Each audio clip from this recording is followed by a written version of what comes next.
Hi friends, ಮೊದಲನೇದಾಗಿ ನಮ್ಮ ಪುಲ್ವಾಮಾ ದಾಳಿಯಲ್ಲಿ ಅಸುನೀಗಿದ 40 ಸೈನಿಕರಿಗೆ ಅವರ ಆತ್ಮಕ್ಕೆ ಶಾಂತಿ ಸಿಗಲಿ ಅಂತೇಳಿ ಬಯಸುತ್ತಾ ಈ ವ್ಯಾಲೆಂಟೈನ್ಸ್ ಡೇ ಶುಭಾಶಯಗಳನ್ನ ಕೋರುತ್ತಾ, ಸಾವು ಮುಖ್ಯ ಅಲ್ಲ, ಪ್ರೀತಿಗೆ ಸಾಧನೆ ಮುಖ್ಯ ಅಂತೇಳಿ ನಮ್ಮ ಲತಾ ಮಂಗೇಶ್ಕರು ಆಮೇಲೆ ಇನ್ನೊಬ್ಬ ರಾಜ ಉಧಮ್ ಸಿಂಗ್ ಅವರು ತೋರಿಸಿಕೊಟ್ಟದ ದಾರಿಯಲ್ಲಿ ಅವರ ಅನುಕರಣೆ ಅಂತ ಹೇಳ್ತಾ, ನಾಳೆ ಶಿವರಾತ್ರಿ ಹಬ್ಬದ ಶುಭಾಶಯಗಳನ್ನ ಕೋರ್ತಾ, ಜಿಂಬಾಬ್ವೆಯವರು ನಿನ್ನೆ ಆಸ್ಟ್ರೇಲಿಯಾದವ್ರನ್ನ ಗೆದ್ದಿರೋದು ಸಂತೋಷದ ವಿಚಾರವನ್ನು ಯಾವ ರೀತಿ ಅನ್ನೋದನ್ನು ಹಂಚ್ಕೋತೀನಿ.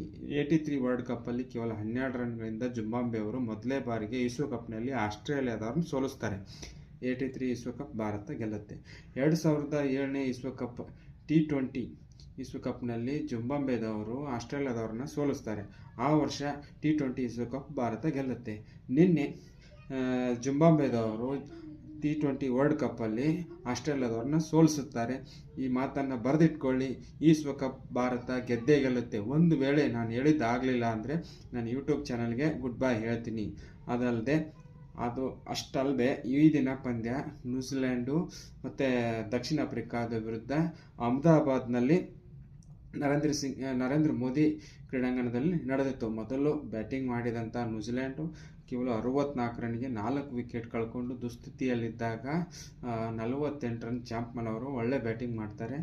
ದಕ್ಷಿಣ ಆಫ್ರಿಕಾ ಪರವಾಗಿ ಆ್ಯನ್ಸನ್ ಅವರು 4 ವಿಕೆಟು 40 ರನ್ಗೆ, ಅವರು ಎಕನಾಮಿಕ್ ಬಾಲರ್ ಆದಂಥ ಕೇಶವ್ ಮಹಾರಾಜ್ ಅವರು ಕೂಡ 1 ವಿಕೆಟ್ ಹೋಗಿದ್ದಾರೆ. 3 ಓವರಲ್ಲಿ 24 ರನ್ 1 ವಿಕೆಟು. ಇನ್ನು ಬ್ಯಾಟಿಂಗ್ ನೋಡ್ರೆ ಇವತ್ತು ದಕ್ಷಿಣ ಆಫ್ರಿಕಾದವರು ಅತ್ಯದ್ಭುತ ಬ್ಯಾಟಿಂಗ್ ಇತ್ತು ಅಂತ ಹೇಳ್ಬೇಕಾಗುತ್ತೆ. ಅತ್ಯಂತ ಆಕ್ರಮಣಕಾರಿ ಬ್ಯಾಟಿಂಗ್, ಎಸ್ಪೆಷಲಿ ಮರಕ್ರಮ್ ಅವರು ದಕ್ಷಿಣ ಆಫ್ರಿಕಾದ ಪರವಾಗಿ ಅವರು ಅತ್ಯಂತ ವೇಗದ T20 ಅರ್ಧಶತಕ. ಈ ವಿಶ್ವಕಪ್ನಲ್ಲಿ ಜಾಯಿಂಟ್ ಫಾಸ್ಟೆಡ್ ಅರ್ಧಶತಕ 19 ಬಾಲಲ್ಲಿ ಅವರು ಅರ್ಧಶತಕವನ್ನು ಪೂರೈಸ್ತಾರೆ. ಪವರ್ ಪ್ಲೇಯಲ್ಲಿ 83 ರನ್ ತೆಗಿತಾರೆ ಅವರು ದಕ್ಷಿಣ ಆಫ್ರಿಕಾದವರು. ಒಟ್ಟಾರೆ 17.1 ಓವರ್ಗಳಲ್ಲಿ 178 ರನ್ಗೆ 3 ವಿಕೆಟು. ಇನ್ನೊಂದು ವಿಶೇಷ ಅಂದರೆ 86 ನಾಟ್ಔಟ್ 44 ಬಾಲಲ್ಲಿ ಮರಕ್ರಮ್ ಅವರು ನಾಯಕನ ಒಂದು ಸ್ಥಾನವನ್ನು ತುಂಬಿ ಪಂದ್ಯ ಗೆಲ್ಲುವಲ್ಲಿ ಪ್ರಮುಖ ಪಾತ್ರ ವಹಿಸ್ತಾರೆ. ಸೂಪರ್ 8 ಹಂತಕ್ಕೆ ತಲುಪಿದ ಮೊದಲ ತಂಡ ಆಗುತ್ತೆ ದಕ್ಷಿಣ ಆಫ್ರಿಕಾ. ಈ ಪಂದ್ಯದ ಗೆಲುವಿನೊಂದಿಗೆ ಹ್ಯಾಟ್ರಿಕ್ ಗೆಲುವನ್ನು ಸಾಧಿಸ್ತಾರೆ. ಅದು ಅಲ್ಲದೆ ಈ ಪಂದ್ಯದಲ್ಲಿ ನೋಡಿ, ರಿಕಲ್ಟನ್ ಆಗಲಿ, ಡಿಕಾಕ್ ಆಗಲಿ, ಬ್ರೇವಿಸ್ ಆಗಲಿ, ಆಮೇಲೆ ಅಜೇಯವಾಗಿ ಉಳಿದಂತಹ ಮಿಲ್ಲರ್ ಆಗಲಿ, ಇವರು 20 ರಿಂದ 24 ರನ್ ಒಳಗೆ ಇದ್ದಾರೆ. ಇವರು 4 ಮಂದಿ ಬ್ಯಾಟ್ಸ್ಮನ್ನು.